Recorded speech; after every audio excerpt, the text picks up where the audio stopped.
there's many great HBO nights, legendary nights that we can look back on. But the one that I always find myself looking back on, particularly when I think about you, Jim, is the trilogy between Arturo Gatti and Micky Ward.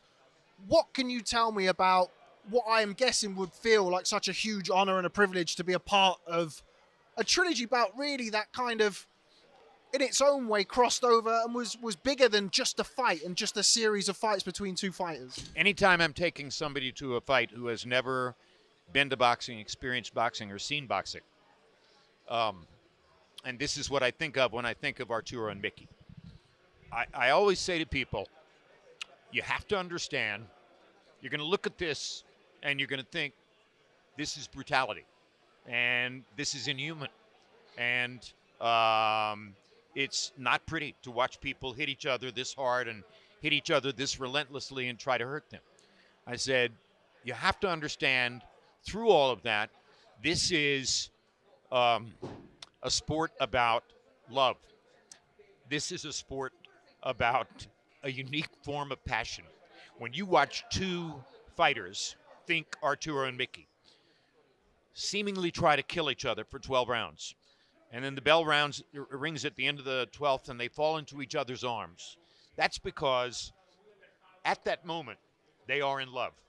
And they are in love partially with the fact that they know more about each other now than their mothers know, or than anybody else on the planet can know about them. They share something that's so intense and so secret that it's theirs and only theirs. I always say, in a truly great 12-round fight, back in the day, a 15-round fight, only the two guys in the ring know who won.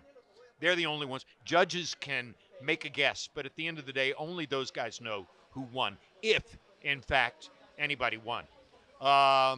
In the case of Arturo and Micky, that leads to Micky delivering the eulogy at Arturo's funeral, Micky delivering the induction speech when Arturo was posthumously inducted into the Hall of Fame in New York. I weep because I love them. I love them too. I'll never forget, after the first of the three fights, the most brutal one, at the Mohegan Sun Casino, I walked out of the arena about 15, 20 minutes after the final bell, and I ran into Pat Lynch, who was Arturo's manager, in the hallway, and Pat was bereft, and he was shedding tears, just like I'm shedding tears right now. And I said, Pat, why are you so upset? And he said, I can't believe we lost. I just cannot believe that, through all of that and after all of that, we wound up losing the decision. I said, Pat, if you found 150 fans from tonight, a year from now in this casino, and you asked them who won that fight, very few of them are going to get it right, okay?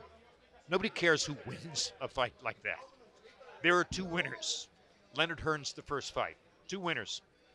There are always two winners when people fight that passionately, that beautifully, that violently, that heartbreakingly.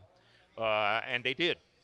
And so those are special things. And you have to understand boxing. You have to love boxing. You have to appreciate it the way you and I do to know exactly what it is we're talking about. But those are the realities. Remember, after their third fight, Micky and Arturo insisted on going to the hospital in the same